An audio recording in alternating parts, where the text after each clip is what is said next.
అందరికీ నమస్కారం. ఈరోజు మనం ఒకే ఒక్క మూలకం గురించి మాట్లాడుకోబోతున్నాం. అసలు మన చుట్టూ ఉన్న ప్రతి దానికి ఇదే ఆధారం. దీని కథ ఒక చిన్న ప్రమాదంతో మొదలై ఏకంగా సైన్స్ గతినే మార్చేసింది. చాలా ఆసక్తికరంగా ఉంటుంది కదో. ఒక్కసారి ఊహించుకోండి.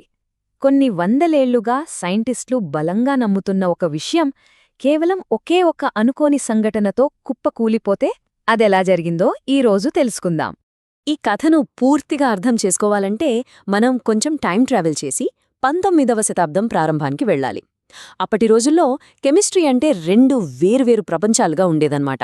ఒకటి బ్రతికున్న జీవులకు సంబంధించింది, ఇంకొకటి ప్రాణం లేని వాటికి సంబంధించింది. ఆ రోజుల్లో జేజే బెర్జీలియస్ అనే ఒక పెద్ద సైంటిస్ట్ ఉండేవారు.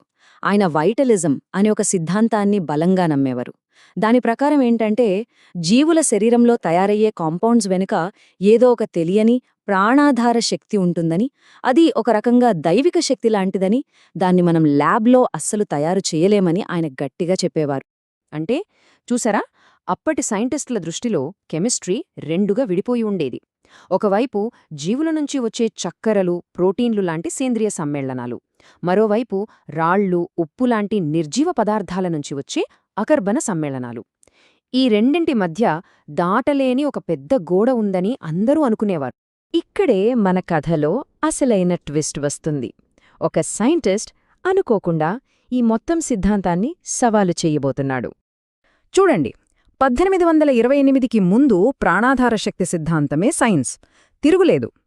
కాని 1828లో ల్యాబ్లో జరిగిన ఒక చిన్న ప్రమాదం అప్పటిదాకా ఉన్న నమ్మకాలన్నింటినీ తలక్రిందులు చేసేసింది.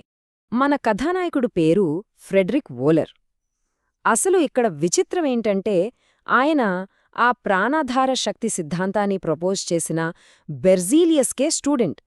అంటే తన గురువు చెప్పిన సిద్ధాంతాన్ని శిష్యుడే అది అనుకోకుండా తప్పు అని నిరూపించబోతున్నాడన్మాట. వోలర్ చేసింది చాలా సింపుల్ ఎక్స్పెరిమెంట్. అమ్మోనియం సయనేట్ అనే ఒక అకర్బన ఉప్పును తీసుకుని వేడి చేస్తున్నాడు. అంతే, సడన్గా తను ఊహించనిదొకటి జరిగింది.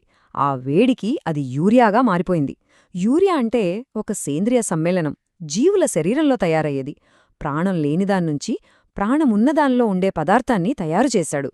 ఇది అప్పటిదాకా అసాధ్యమనుకున్న విషయం. ఇక వోలర్ చేసిన ఈ ఆవిష్కరణ ప్రభావం చాలా పెద్దది. ఆ పాత ప్రాణాధార శక్తి సిద్ధాంతం పునాదులు నెమ్మదిగా కదలడం మొదలయ్యాయి. అవును కదా, ఒక్క సేంద్రియ సమ్మేళనాన్ని ల్యాబ్లో చేయగలిగితే మిగతావి కూడా చేయొచ్చు కదా అనే ప్రశ్న మొదలైంది. ఇక అంతే, ఆ ప్రాణాధార శక్తి అనే ఆలోచన మీద నమ్మకం పోయింది. ఆ పాత సిద్ధాంతం ఇక చరిత్రలో కలిసిపోయింది. వోలర్ ప్రయోగం మిగతా సైంటిస్టులకు ఒక దారి చూపించింది. వాళ్లు కూడా ల్యాబ్లలోకి వెళ్లి మీథేన్, ఎసిటిక్ యాసిడ్ ఇలా ఎన్నో సేంద్రియ సమ్మేళనాలని తయారు చేయడం మొదలుపెట్టారు.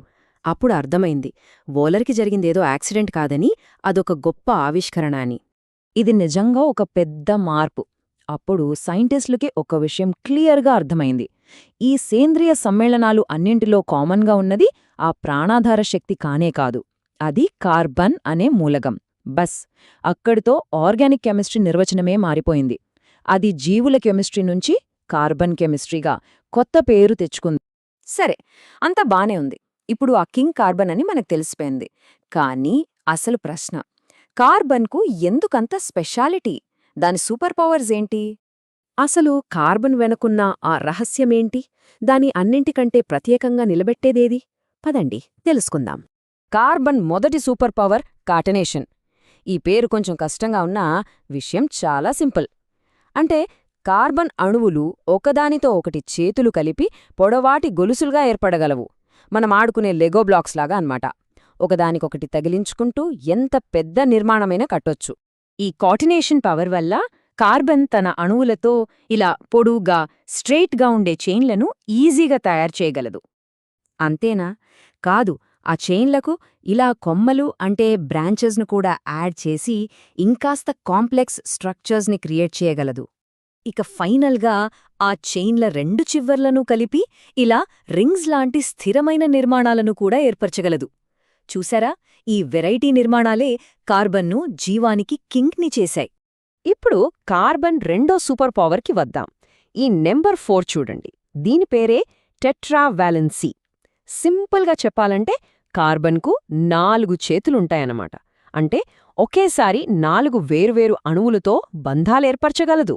అందుకే ఇది అణువుల ప్రపంచంలో ఒక పర్ఫెక్ట్ కనెక్టర్. విషయం కేవలం 4 చేతులు ఉండటం కాదు, ఆ చేతుల్ని అది ఎన్ని రకాలుగా వాడగలదో చూడండి. 4 వేర్వేరు అణువులను సింగిల్ బాండ్స్తో పట్టుకోగలదు, లేదా ఒక డబుల్ బాండ్ 2 సింగిల్ బాండ్స్, లేదంటే ఒక ట్రిపుల్ బాండ్ ఒక సింగిల్ బాండ్, ఇలా రకరకాలుగా కాంబినేషన్స్ ట్రై చేయగలదు. ఈ ఫ్లెక్సిబిలిటీ వల్లే కార్బన్ దాదాపు లెక్కలేనన్ని రకాల అణువులను సృష్టించగలుగుతోంది. సరే, ఇప్పటిదాకా మనం సైన్స్ గురించి మాట్లాడుకున్నాం. ఇప్పుడు ఈ కార్బన్ మన చుట్టూ ఉన్న ప్రపంచంలో, మన జీవితంలో ఎక్కడెక్కడ ఉందో ఒకసారి చూద్దాం. ఒక్కసారి ఆలోచించండి. మన జీవానికి ఆధారమైన కార్బోహైడ్రేట్లు, ప్రోటీన్లు, కొవ్వులు అన్నింటిలోనూ కార్బనే. మనం వాడే పెట్రోల్, గ్యాస్ లాంటి శక్తి వనరుల్లో కార్బనే. చివరికి మనం వాడే ప్లాస్టిక్, బట్టలు, రబ్బరు, ఇలా ప్రతి వస్తువులోనూ కార్బనే పునాది. కార్బన్ లేని ప్రపంచాన్ని మనం ఊహించుకోలేం. నిజానికి శాస్త్రవేత్తలు చెప్పేది ఇదే. కార్బన్ అనేది లెక్కలేనన్ని సమ్మేళనాలను ఏర్పరచగల ఒక ప్రత్యేకమైన మూలకమని. ఈ ఒక్క వాక్యం చాలు కార్బన్ గొప్పతనమేంటో చెప్పడానికి. చూశారుగా, ఒకప్పటి సైంటిఫిక్ మిస్టరీ నుంచి జీవానికి పునాదిగా కార్బన్ ప్రయాణం ఎలా సాగిందో. మనకు తెలిసినంతవరకు జీవం మొత్తం కార్బన్ మీదే ఆధారపడి ఉంది. మరి భవిష్యత్తులో ఈ అద్భుతమైన మూలకం ఇంకెలాంటి అద్భుతాలను సృష్టించగలదో ఒక్కసారి ఆలోచించండి.